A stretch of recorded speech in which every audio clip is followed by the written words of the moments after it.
Powering Canada Strong, number 2. We have questions. We have answers. We have questions.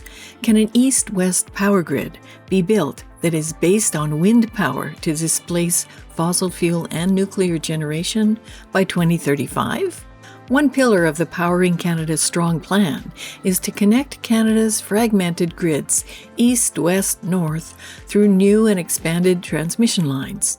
This 2013 paper is widely cited by climate activists as the way forward. The potential of wind energy to largely displace existing Canadian fossil fuel and nuclear electricity generation. There's always wind blowing somewhere, right? The concept entails linking high wind regions with high voltage direct current transmission lines and using hydroelectric reservoirs to manage longer timescales of wind fall-off. Groups like David Suzuki Foundation advocate for this type of power grid and believe it can be done by 2035. The David Suzuki Foundation conducted an opinion poll on an east-west power grid with Leger. Do you support or oppose the idea of Canada upgrading its grid by connecting provinces and territories with new transmission lines? The Prime Minister has proposed to build out Canada's east-west electricity grid. This would require new electricity transmission lines to connect provincial power grids. Studies have shown transmission grid upgrades reduce home energy costs, make electricity more reliable, and allow for more renewable energy sources to be added to the grid.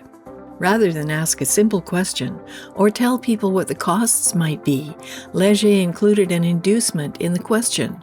Studies have shown transmission grid upgrades reduce home energy costs. Well, that sounds good. But transmission lines are very expensive, especially over sparsely populated regions. This statement from the Leger poll is tantalizing to people being polled, but is it true? We talked with Randy Stubbings, a retired professional engineer with 45 years of experience in the Alberta electricity industry. We asked him about how feasible such a plan would be and about transmission line costs. Well, I can't say that I've looked at the economics of that specific proposal, but I'll go back to what I said. You know, from Toronto to Saskatoon, there's not a lot of people. You're building large transmission lines over some very difficult terrain. So that's one of the problems.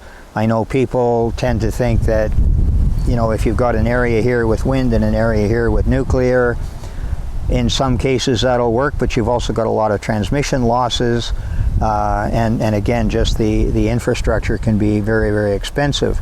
Now, as we get more into wind and more into solar and the cost of those forms of generation come down, the economics are changing slightly. But again, I'll go back to what I said a couple of minutes ago about the grid plan that the Government of Canada is positing right now. It's rife with subsidies. And, if you need to subsidize something, it says it's probably not economic to do. Read our reports, The True Cost of Wind and Solar Electricity in Alberta, what you really need to know about renewable energy that the Pembina Institute won't tell you. Clean Electricity Standard, Delusion versus Reality. Watch Net Zero and the Future Power Grid on Friends of Science YouTube channel. Politicians can't stop climate change.